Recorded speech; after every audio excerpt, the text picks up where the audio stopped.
বিসমিল্লাহির রহমানির রহিম। আসসালামু আলাইকুম ওয়া রাহমাতুল্লাহি ওয়া বারাকাতুহু। তো আজকে আমি তোমাদের সামনে সাধারণ গণিত 4.1 অর্থাৎ সূচক সম্পর্কে কথা বলবো। সূচক জিনিসটা কি,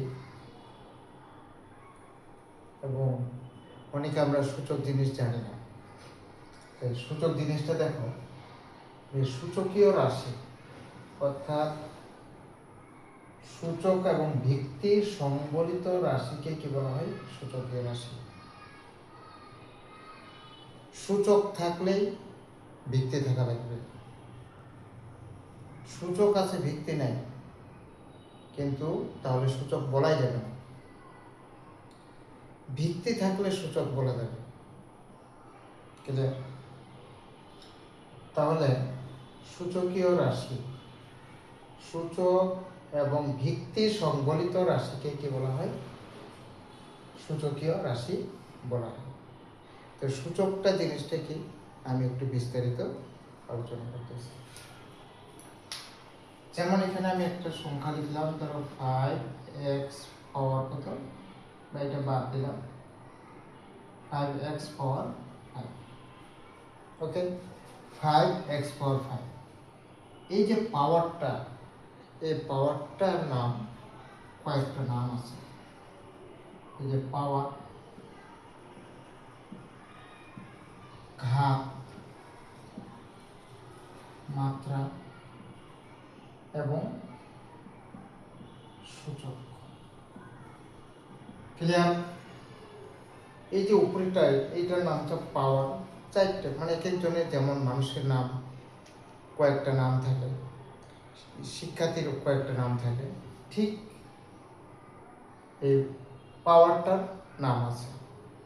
পাওয়ার, ঘাত, মাত্রা এবং সূচক একই। তুমি এটাকে সূচক বলতে পারো, পাওয়ার বলতে পারো, মাত্রা বলতে পারো, এবং কি ঘাত বলতে পারো। এই যে এটা নিচে আছে, এই নিচেরটার নাম হচ্ছে কি? ভিত্তি। ক্লিয়ার? এই জন্য বলা হয় যে সূচক এবং ভিত্তি সংবলিত রাশিকে সূচকীয় রাশি। তার মানে কি পুরোটার নাম হচ্ছে কি? সূচকীয় রাশি। ক্লিয়ার? এখন প্রশ্ন হচ্ছে, আসলে এমনি কি সূচক হয়? কখনো? ধরো এখানে টুটা কি সূচক বলা যাবে? যাবে। এখানে যদি আমি একবার কি 3 লিখি, তাহলে ভিত্তি হলে কি হবে? সূচক হবে। এই জন্য বলা হয়েছে ভিত্তি ছাড়া কখনো সূচক হয় না। ওকে, তো বেশি বিশ্লেষণ করতেছি না, মেন কথাটা বলি। তাহলে যেটা উপরে আছে ওটার নাম হচ্ছে পাওয়ার, মাত্রা, ঘাত, সূচক। ক্লিয়ার? আর যেটা নিচে আছে, সহজভাবে বলি, যেটা নিচে আছে ওটার নাম হচ্ছে ভিত্তি। মনে থাকবে? তাহলে উপরেটার নাম হচ্ছে পাওয়ার, মাত্রা, ঘাত, সূচক। তাহলে ওটাকে এক কথা বলা হয়েছে, এটা সূচক। আর ওটার নিচে যেটা আছে ওটার নাম হচ্ছে ভিত্তি। ওকে, এবার ভিত্তি জানলাম, পাওয়ার জানলাম, বা সূচক জানলাম, কিন্তু সহগ জানা দরকার। তাহলে সহগ জানতে গেলে এখানে কি লিখতে হবে? এই যে ধরো এখানে এটা লোগে দিলাম 3। ক্লিয়ার? এই লোগে যেটা থাকবে ওটার লোগেরটার নাম হচ্ছে সহগ। কি নাম? সহগ। ধরো এখানে 3x, তাহলে x এর সহগ কত? 3। যদি এই জায়গায় 5 লিখি, 5x, x এর সহগ কত? 5। এখানে xটা কিন্তু চলো, ক্লিয়ার? xটা আবার চলো, কিন্তু এটার লোগে যেটা থাকবে ওটার নাম হচ্ছে সহগ। আর যখন এইভাবে বলা হবে তখন এটা আবার ভিত্তি। ক্লিয়ার? এটা হচ্ছে ভিত্তি। তাহলে বোঝা গেল উপরেরটার নাম হচ্ছে সূচক, আর যেটা নিচে আছে ওটার নাম হচ্ছে কি? ভিত্তি। ক্লিয়ার? ওকে, এরপর দেখো, তাহলে এটার নাম হলো সহগ। এই তিনটা জিনিস একটা স্টুডেন্টকে অবশ্যই আগে তিনটা জিনিস জানতে হবে। তো সূচকটা কি, আমি যদি সূচকে না জানি তাহলে অঙ্ক করা সম্ভব না। ক্লিয়ার? এটার ক্ষেত্রে এবার দেখো, যোগ যোগ থাকলে হবে যোগ থাকলে হয় গুণ। ক্লিয়ার? যোগ থাকলে হবে কি গুণ, যোগ থাকলে হবে গুণ, আর গুণ থাকলে হয় যোগ, বিয়োগ থাকলে হয় ভাগ। ক্লিয়ার? আর ভাগ থাকলে হয় বিয়োগ। ক্লিয়ার? তাহলে যোগ থাকলে কি হবে, গুণ হবে, যোগ থাকলে গুণ, যোগ থাকলে গুণ, আর গুণ থাকলে যোগ, বিয়োগ থাকলে ভাগ, ভাগ থাকলে বিয়োগ। এটা হচ্ছে আসল। ওকে, আমরা সূত্র একটু পড়ে যাই, আগে এই জিনিসগুলো জানি। তাহলে যোগ থাকলে হবে কি গুণ, আর গুণ থাকলে হবে যোগ, বিয়োগ থাকলে হবে ভাগ, ভাগ থাকলে বিয়োগ। ওকে, এরপর যোগ যখন কি হয়, গুণ হয়, যোগ যখন গুণ হয়, মনে রাখবা, যোগ যখন গুণ হয় তাহলে হবে কি ভিত্তি। যোগ যখন গুণ হয় ভিত্তি হবে একাধিক বা। ক্লিয়ার? যোগ যখন গুণ হবে, যোগ যখন কি হবে গুণ হয়, ভিত্তি হবে একাধিক বার। ওকে, এবার গুণ যখন যোগ হয় ভিত্তি হবে মাত্র কয়বার, একবার। ক্লিয়ার? আবার বলতেছি, যোগ যখন গুণ হয়, যোগ গুণ হইলে ভিত্তি হবে একাধিকবার। ক্লিয়ার? আর গুণ যোগ হলে ভিত্তি মাত্র একবার। ওকে, এবার বিয়োগের আসি, বিয়োগের ক্ষেত্রে আসি। বিয়োগ যখন কি হয় ভাগ হয়, বিয়োগ যখন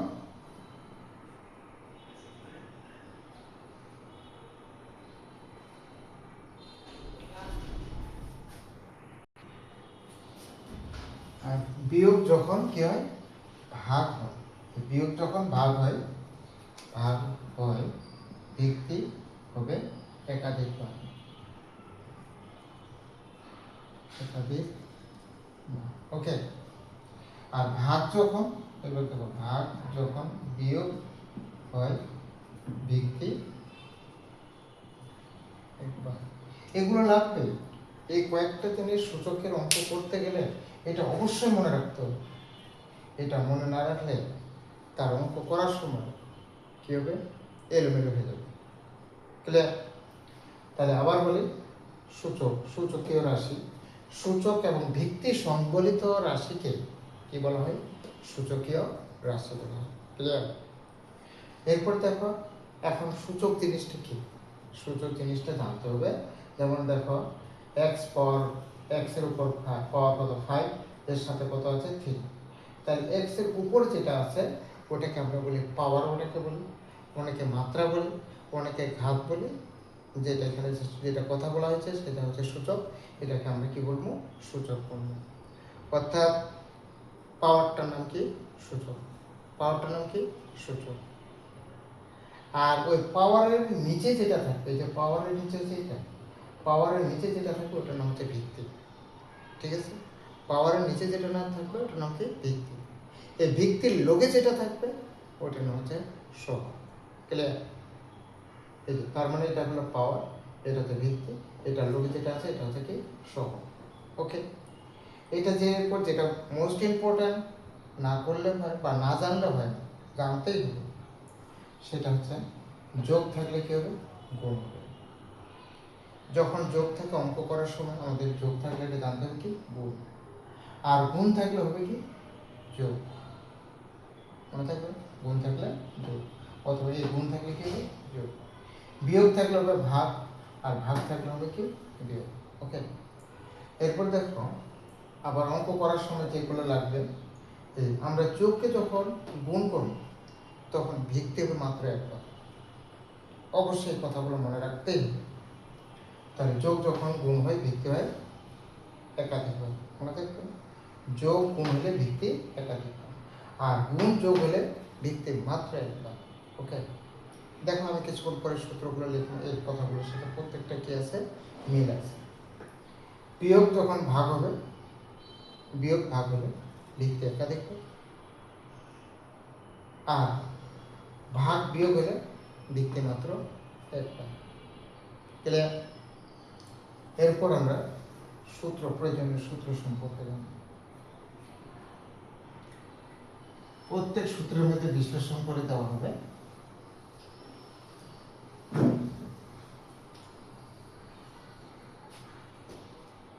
ধরো এখানে আমি যেমন a into a into a into a into b into b into b লিখলাম, এটা অনেকটা বড় আকারে লিখলাম, এটাকে আবার সংক্ষেপে ছোট্ট আকারে লেখা যায় কিভাবে? যেমন আমি a আর a গুণ করলে কি হয় a স্কয়ার, b আর b গুণ করলে কি হয় b স্কয়ার, b স্কয়ার আর b গুণ করলে কি b কিউব। ঠিক আছে, তার মানে এখানে দেখতে হবে কয়টা a, কয়টা a। এটা যদি আর বিশ্লেষণ করে বোঝায়, a আর a গুণ করলে কি হয় a স্কয়ার, এই a আর a গুণ করলে কি হয় a স্কয়ার, b আর b গুণ করলে b square into b। Okay, তার মানে a স্কয়ার আর a স্কয়ার এখানে কয়টা, এটা আবার এটা গুণ করলে কি হয় a পাওয়ার 4, b স্কয়ার আর b গুণ করলে কি হয় b কিউব, তার মানে এটা একত্রিত করলে a পাওয়ার 4 b। এই যে বিশাল এত বড় লাইন, এই লাইনটাকে সংক্ষেপে এইভাবে লেখা যায়। কথা বোঝা গেছে? তাহলে এটাকে লিখতে হবে কি a power 4 b power b cube. তাহলে এত বড় যখন একটা বিশ্লেষণ আকারে অনেক বড় আকারে থাকে, ওটাকে সংক্ষেপে অর্থাৎ ছোট আকারে লেখা হয় কি a power 4 b cube. Clear? এখন দেখো যেটা সূত্র সম্পর্কে, সর্বপ্রথম সূত্র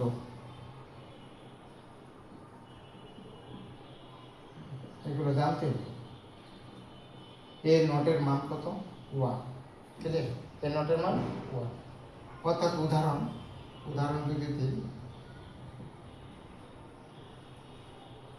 20 মানে হচ্ছে কি 1, অর্থাৎ এখানে যাই থাক উপরে 0 থাকলে হবে ওটা কি মান 1। ওকে, এরপরে দেখো a পাওয়ার m প্লাস কত n। কিছুক্ষণ আগে বলছিলাম যে কি থাকলে যোগ থাকলে আছে, যোগ যদি এবার গুণ হয় লিখতে হবে কি একাধিক বার। দেখো মিলে কিনা, এবার যোগটা গুণ হবে, তাহলে এখানে কি লিখলাম a power m into a power কত n বলছে। তাহলে যোগ ছিল, যোগ গুণ হয়ে গেছে, ভিত্তি কি হয়ে গেছে, এটার নাম ভিত্তি, এটা হচ্ছে ভিত্তিকে একাধিক হয়ে গেছে। কথার সাথে মিলছে? এই জন্য বলেন যে যোগ গুণ হলে ভিত্তি হবে কি।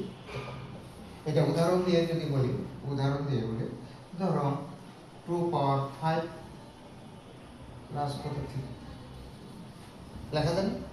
তাহলে এটাকে এমন কি করা যায়, তাহলে এটা যোগ 2 পাওয়ার 5 আর 3 যোগ করলে কত 8, 2 পাওয়ার 8 মানে যা আসবে। ক্লিয়ার? এরপরে দেখো এবার গুণ যদি থাকে a power m into a power n, এটা থাকলে কি লেখা যায়, এটা থাকলে এটা, এটা থাকলে, তাহলে এবার কি গুণ আছে, গুণটা এবার যোগ করবো, তাহলে a পাওয়ার m গুণ আছে, গুণ থাকার জন্য কি যোগ প্লাস কত m। ওকে,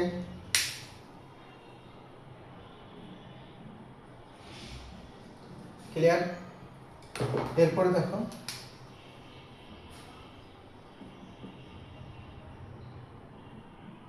যোগ গেল গুণ গেল, এবার কি ভাগ বা বিয়োগ, a পাওয়ার m মাইনাস কত m, তাহলে কি হবে এটা a পাওয়ার, বিয়োগ আছে, বিয়োগ থাকলে কি ভাগ হয়, তাহলে এখন বিয়োগ থেকে যদি ভাগ হয় তাহলে ভিত্তি করবে একাধিকবার, তাহলে এখানে লিখতে পারি a পাওয়ার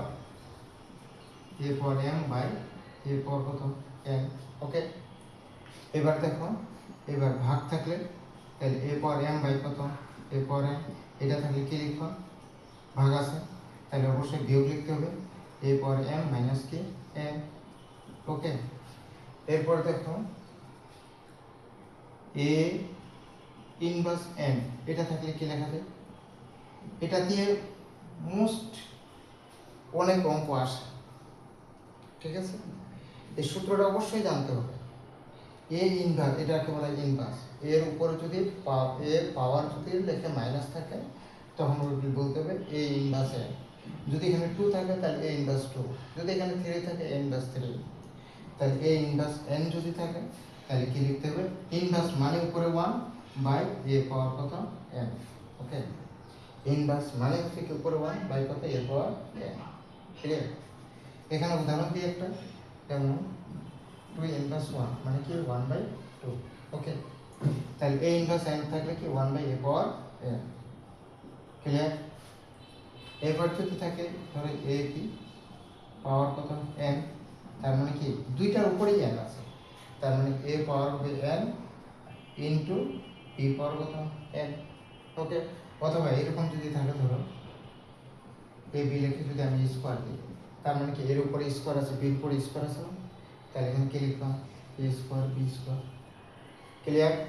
এই জন্য a b পাওয়ার n থাকলে a পাওয়ার n b পাওয়ার কি n। ক্লিয়ার?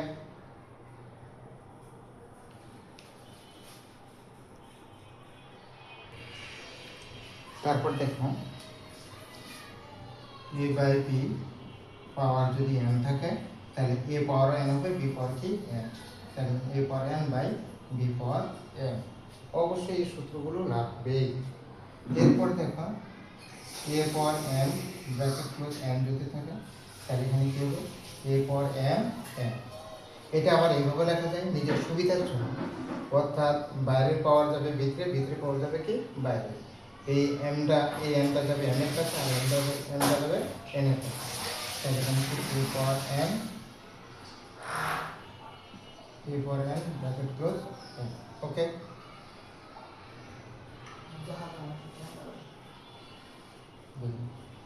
ক্লিয়ার?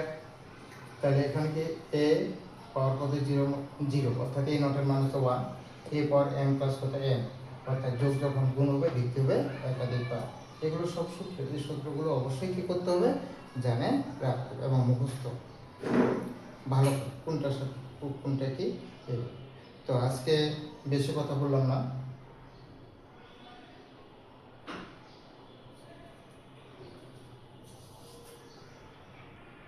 আজকে আমি তোমাদের সূচকের